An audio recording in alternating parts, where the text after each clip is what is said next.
Pastor Leroy Nicholson of the Evangelical Lutheran Church in Guyana shared his faith journey in a recent interview. Narima Ali reports. Pastor Leroy Clifton Nicholson is a senior pastor within the Evangelical Lutheran Church in Guyana.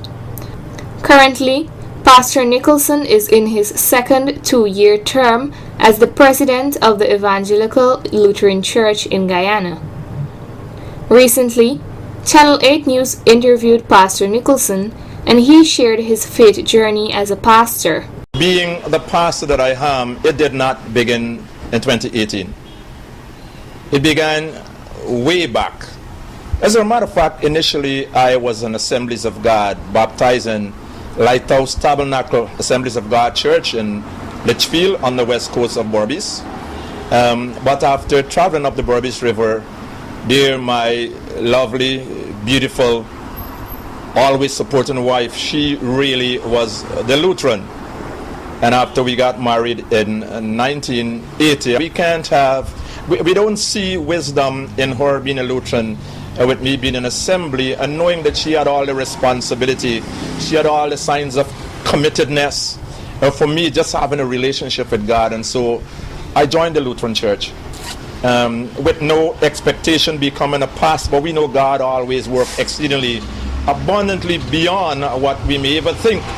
I can tell you I did 2 years of theological training in Jamaica and 6 months of CPE in Iowa Lutheran Hospital in Des Moines, Iowa in the United States. And after that, my internship, which was divided between Transfiguration Parish under Pastor Roy Tacridial and Ebenezer under my very good friend Pastor Paul Monu, after which I was ordained and installed in the Reformation Parish, where Lutheran pastors don't want to go. It is too isolated for many of us, no television, no phone calls, no fancy ride. My service in the Reformation Parish came to an end when I received a call from Advent Parish on the west coast of Berbice, and there is where I served for 8 years, stationed at Bath Settlement on the west coast Berbice, one of the most beautiful and wonderful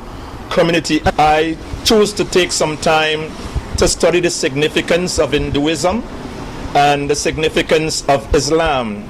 And I'm not ashamed to let people know that my father was a Muslim, and I really appreciate a lot of the things that I've learned from him. Now, understanding the reason why persons do the different things and the reason why they take certain stands in the religious walk, it helps you to appreciate and respect persons. And now I am at Ebenezer here for almost 2 years.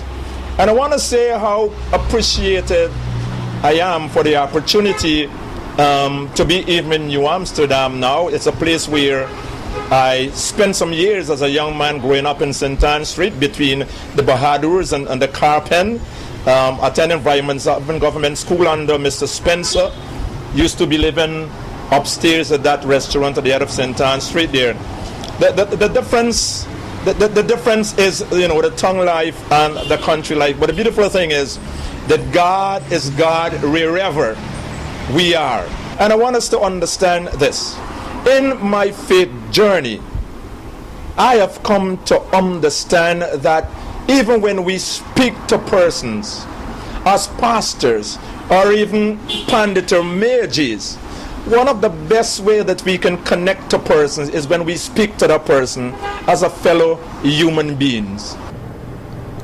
Upon completion of the interview, Pastor Nicholson expressed his gratitude to the television station by saying, "Thank you very much for your time, and may God continue to bless DTV and its wonderful staff who has given us this opportunity to use the media as God's way of getting his promises across to you." Good night. He has also written a book titled The Challenge of Being a Pastor or Leader, where he further elaborates on his life over the past 18 years. Narima Ali, Channel 8 News.